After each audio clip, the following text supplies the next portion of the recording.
Dhruv was 10 years old when he first heard the echo that changed his life. Ratanpur was not a large village, but it was old enough to carry myths like heirlooms. It sat where desert dust met farmland, dry winds sweeping one side, mustard fields blooming stubbornly on the other. The villagers spoke little, not because they lacked stories, but because stories had once cost them peace.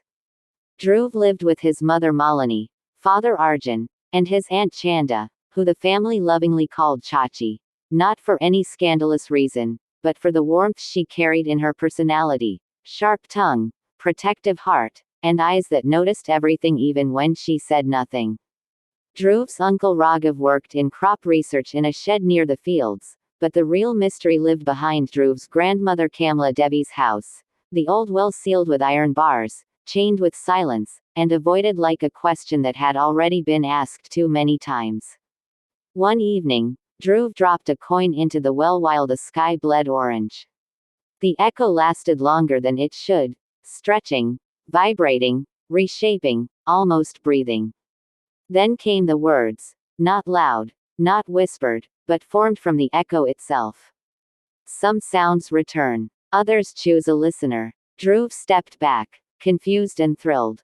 The voice was not human, not ghostly, not musical, it was consequence-shaped in sound. He ran to his grandmother, who only nodded and said, "It has begun speaking again." From that day, Dhruv began noticing patterns. The well did not speak every time, only when emotions touched its air. When someone cried, it responded. When someone shouted, it recorded. When someone hoped, it analyzed. The villagers believed it was supernatural.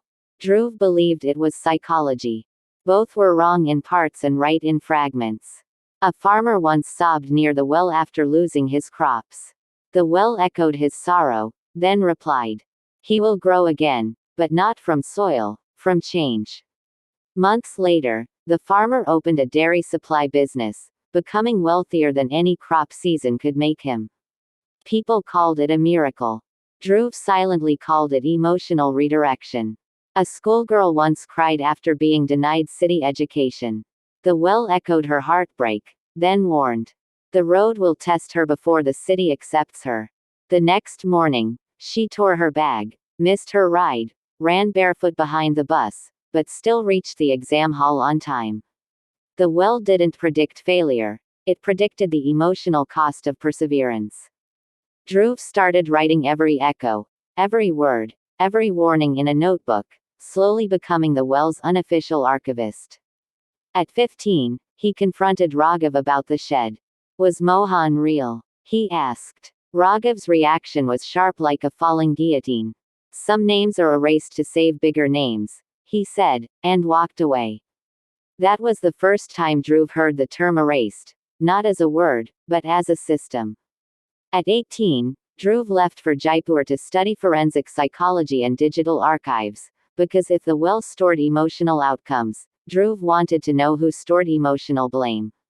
Jaipur sharpened him, aged him, focused him. He became a man of research, shadows, and logical suspicion. But every night at 11:11 p.m., the well echoed in his dreams, reminding him that logic was the lens he used, not the lens the mystery respected. When Dhruv returned at 22, the village looked the same, but felt different, like a story paused, not ended. The well greeted him again, not with sound, but a sentence formed in silence. The seeker returns. The dead awakens. Dhruv knelt beside the lid, and whispered, "Dead of what?" The well echoed back his whisper and replied, "Curiosity is currency. Emotion is interest." Dhruv frowned. "Then why did it speak to me and not others?" The well replied, "Because you listened without demanding reward." That was the moment Dhruv realized, he was not the owner of the mystery. He was its chosen reader. Dhruv began researching again. Not Mohan, not the vial, not the burst balloon anymore, but the well's construction, ownership lineage, emotional imprints, and archival silence patterns. He found references, rumors, and corrupted file markers. Every marker carried the same emotional tone. Someone brilliant had once existed, created something impactful, but was erased to protect influence. The village never said his name again, not out of shame, but out of psychological tax. Dhruv visited Shiv Prasad, a retired principal. The man whispered, Mohan was real. His legacy was not science. It was blame management. Dhruv finally connected dots. The well was reacting to unresolved emotional outcomes of people who were erased from narrative history. The well didn't predict future. It simulated possible emotional consequence paths based on decisions made in emotional heat. Dhruv returned to the fields again and again, notebook in hand, but now his purpose had shifted. Earlier he listened like a curious child. Now he listened like a man trying to read the emotional DNA of the air itself. The well sensed the difference. Not with judgment, but response. The village elders noticed Dhruv spending nights beside the sealed Kalkund. They whispered among themselves that the well only spoke when emotions were unstable. They were right. But the rest of the truth remained unspoken. The well didn't speak magic, it spoke outcomes born from emotional imbalance. Dhruv decided to test its language scientifically. One night, a woman named Sarla, the local postmaster, sat near the well crying quietly. She had worked there for 30 years, and her emotional outburst came not from sadness alone, but from a realization that letters she once handled had vanished from archives without reason. Dhruv asked her softly, what hurts more? Losing someone, or losing proof that they existed? Sarla wiped her tears. Both feel the same when you don't know which one the world feared more. The well echoed her voice, then reshaped it into a sentence heavier than grief. She carries 3 unsent warnings that will return as choices. Dhruv immediately asked Sarla, warnings of what? Sarla shook her head. Warnings I never wrote, but delivered emotionally in conversations. The well interrupted with another echo, louder this time, like emotional data being force-compiled. Flood, fire, farewell. Dhruv noted it down. The first major triad of the story. Dhruv began realizing that the well responded in emotional clusters. Every cluster triggered a future arc. The more intense the emotion, the more vivid the outcome. But there was one anomaly. The well never simulated Dhruv's personal outcome. Every time Dhruv asked about his own future, the echo distorted into static or silence. Almost as if the system refused to process the user who was trying to debug it. Dhruv whispered to himself, if I'm the user, why am I the exception? The well echoed his whisper and replied like a paradox that didn't want to be solved. Because the system never reads the observer, it reads the observed. Dhruv felt a chill. Not fear. Responsibility. Dhruv decided to investigate the well's founder emotion, not the structure. He found an old stone inscription near the ruins that said the well was built by a grieving mother 200 years ago. But the name of her lost child was scratched out, not by erosion, but intention. It was as if even stone records were emotionally foreclosed. Dhruv pressed his palm to the inscription. He whispered a question. Who was the boy? The wind grew heavy. The fog circled. And the well finally answered, not in sound, but in ambient vibration. The one who listened first. Dhruv stumbled back. Me. The well corrected him immediately. Not you. The first one before you. The world archived him into myth. Dhruv's investigation now had direction. He dug deeper. He found a faded university medal buried under lab rubble. A half-burned student identity card with all details melted except one corner showing initials, MS. A voice recorder device older than digital audio tech. A research register labeled only, Outcome Trials, property of Raghav. A glass vial casing with dry chalk residue inside. And a railway concession card with the name, Mohan Sharma, smudged, but real. For the first time, Dhruv had proof. A name. A life. A foreclosed legacy. Dhruv took the relics to Principal Shiv Prasad. The old man examined them and whispered. Mohan was real. But he wasn't erased because of what he created. He was erased because of what others wanted to hide using his creation. The well was not Mohan's invention. It was the company's emotional prototype for predicting crop yield decisions through psychological stress trials. When trials failed, they needed someone to blame. Mohan became the perfect emotional scapegoat.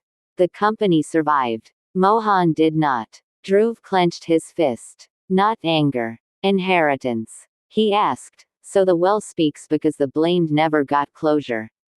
The principal nodded. Yes. Unresolved emotion becomes the well's voice engine. Dhruv now understood the well's fuel. Emotion is data. Unresolved emotion is source code. Silence is encryption. Dhruv decided to reopen the case emotionally, not legally. Because no file existed legally anymore. That night, Dhruv went back to the well, placed the university medal beside it, and whispered, "Let the soil remember the name the world deleted."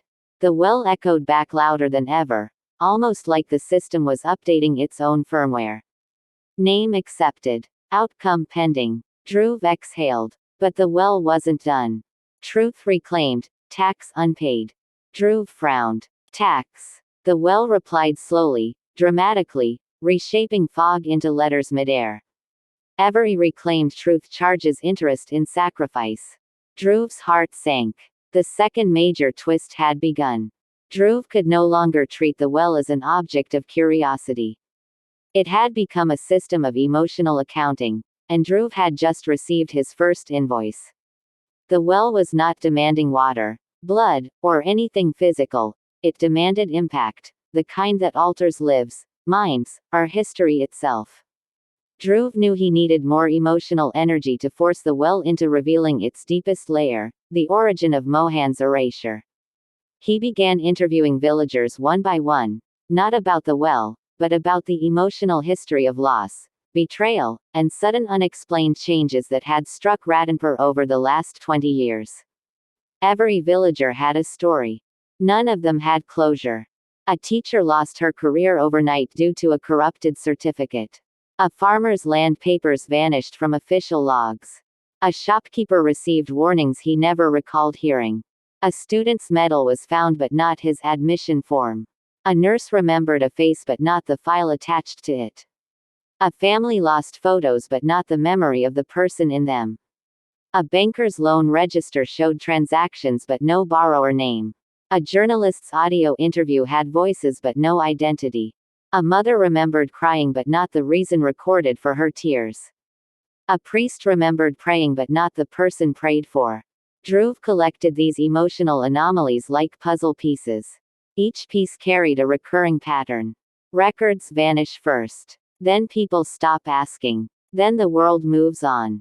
Dhruv refused to move on. That night, Dhruv sat near the well again with his notebook open. He whispered into the lid.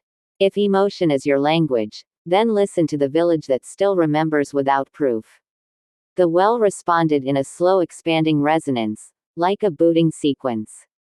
Voices detected. Linking archives. Then the echo deepened into layered sound, like multiple timelines overlapping. They erased him to bury the prototype. But the prototype buried the village. Dhruv leaned forward. Prototype. The well echoed louder, forming visions instead of words. Dhruv suddenly saw flashes. Not visuals, but emotional imprints translated into scenes inside his mind. Mohan working inside the shed at age 18, hopeful, passionate. Raghav assisting him silently, cautious, observant. A corporate representative signing deals in secrecy. Test crops dying overnight. Villagers falling sick from a compound they were told was safe. Officials collecting files, burning them, deleting logs. Mohan standing alone while accusations formed around him like smoke. His identity card being dropped into the well before it was sealed. A woman crying, screaming, begging the well to speak. The well absorbing her voice like data storage. And Mohan walking away into fog without a trace. Dhruv gasped. The system was speaking inside him, not around him now. Dhruv asked, was the compound meant to heal the soil or control people? The well replied, neither. It was meant to amplify outcomes. Humans made it amplify fear. Dhruv now understood. The compound didn't poison crops, it poisoned choices. It enhanced outcomes only when emotion was unstable.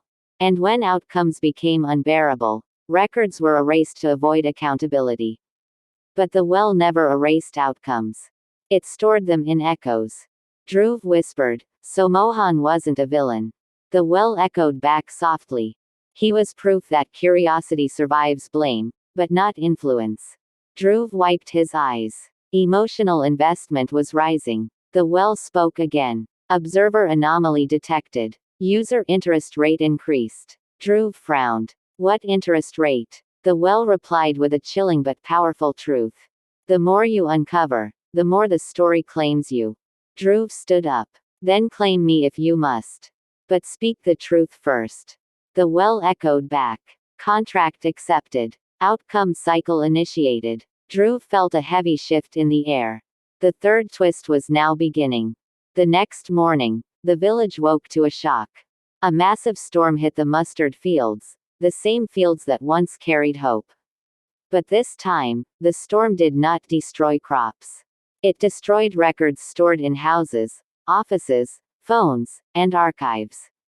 Land papers vanished into dust. Certificates turned blank. Old newspapers burned without flame. Cloud backups crashed with no reason. Hard drives failed but memories didn't. School registers melted like wax. Bank ledgers showed transactions but no names. Even temple donation logs lost donor identity. The entire village was experiencing the same erasure Mohan once faced.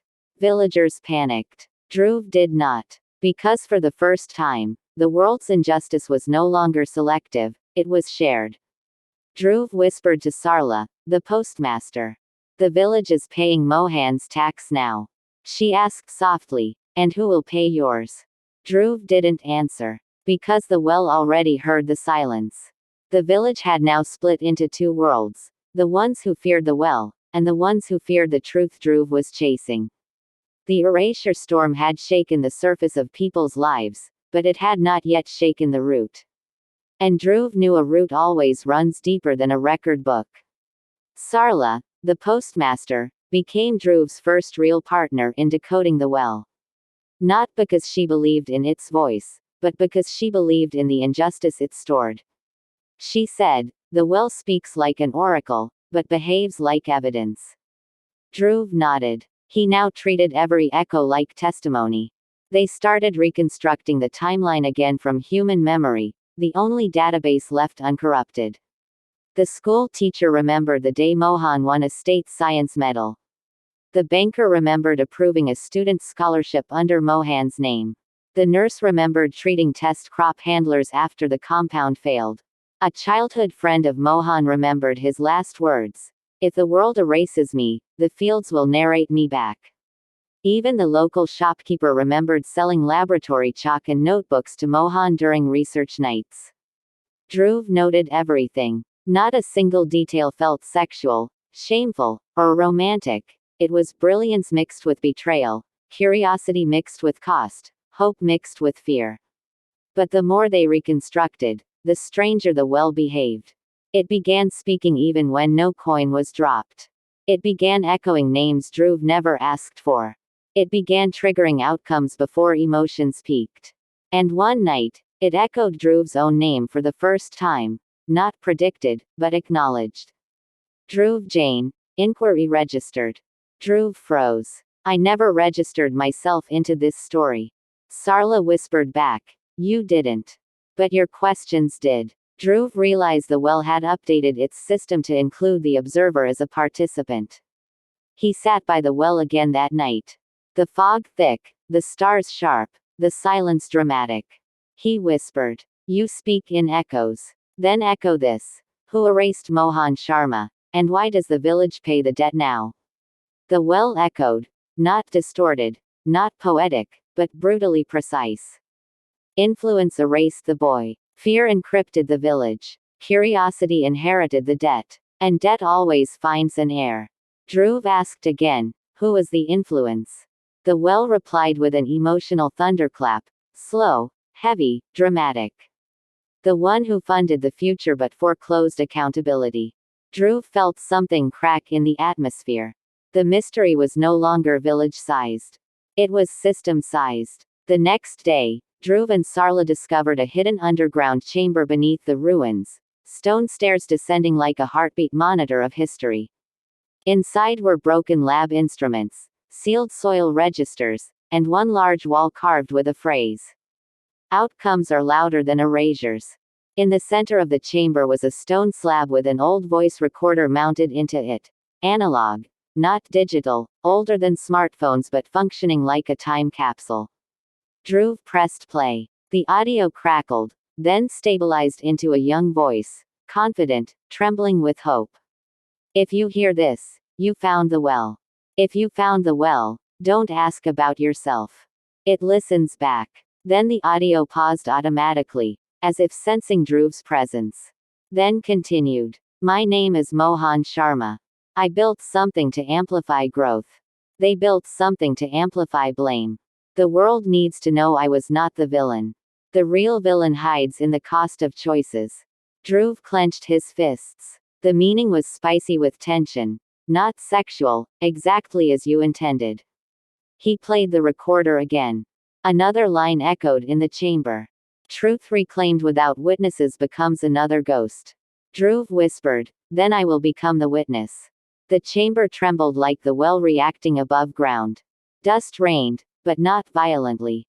Emotionally. That night, the well echoed again. Witness accepted. Interest due soon. Dhruv asked softly, due for what? The well answered with cold resonance. Identity is not removed. It is foreclosed when truth disrupts influence. Dhruv now understood the final price the system charged was not drama, not crime, not desire, but existence itself. Dhruv visited his mother Malini for the last time. She didn't stop him. She didn't encourage him. She only said, some mysteries are solved by surviving.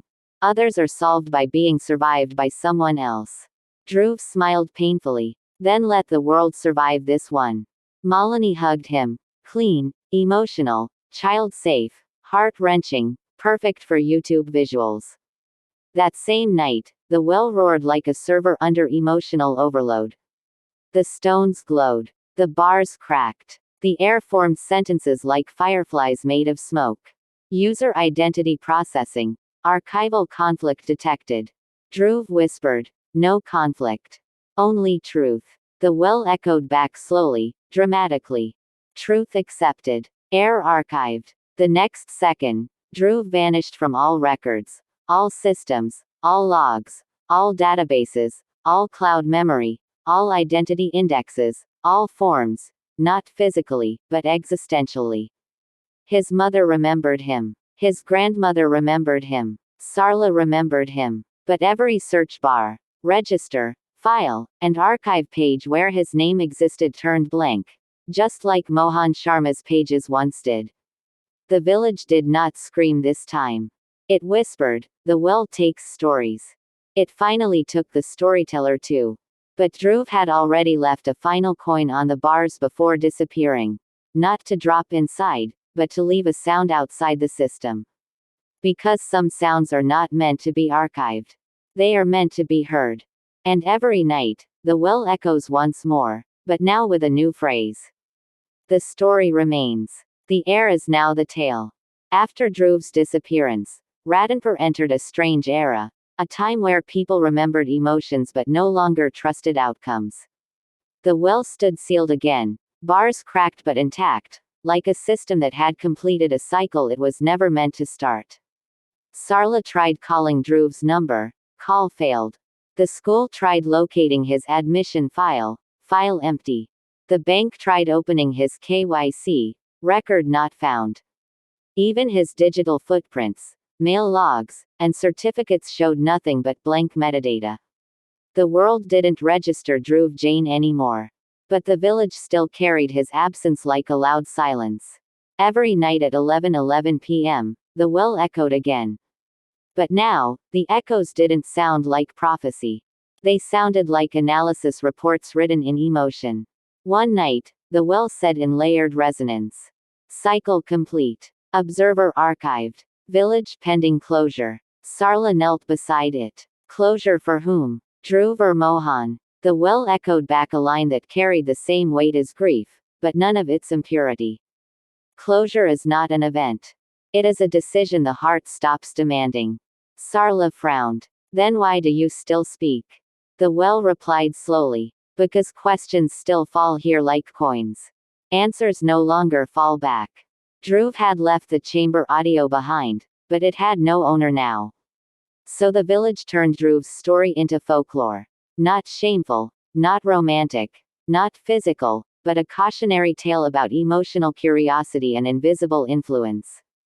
Children sat around fires at night and heard elders narrate it like a legend. The legend now carried a moral arc. Dhruv asked a question the world feared. The well answered the world's fear. But whoever asks a truth too deep must be ready to pay the cost, not in life, but existence. Dhruv was not dead. Dhruv was not missing. Dhruv was not romanticized. Dhruv was converted into a story artifact. Meanwhile, Rayansh, Dhruv's childhood friend, returned to the well years later holding Dhruv's notebook. The notebook pages were not erased. The ink survived. Because ink was emotional, not official. Rayansh whispered into the lid. You took the questioner. You took the blamed. But you did not take the proof. And proof deserves a voice too. The well didn't reply. Not because it couldn't, but because the cycle was now complete. Rayansh placed the notebook beside the bars and said one final line. Not every mystery is meant to be solved. Some are meant to change the solver. He walked away into fog. The well echoed once more after he left. Air rejected. Story protected. Because Dhruv had already paid the tax. The mustard fields still bloom every winter. Unnaturally tall. Not magical. Not corrupted. Not manipulated, but emotionally louder than before, like a system finally released from blame and influence. Some say the well sleeps now. Some say it still listens. But no one drops coins anymore. Because the village learned. Curiosity is currency. Emotion is interest. Truth is tax. And silence is the last receipt.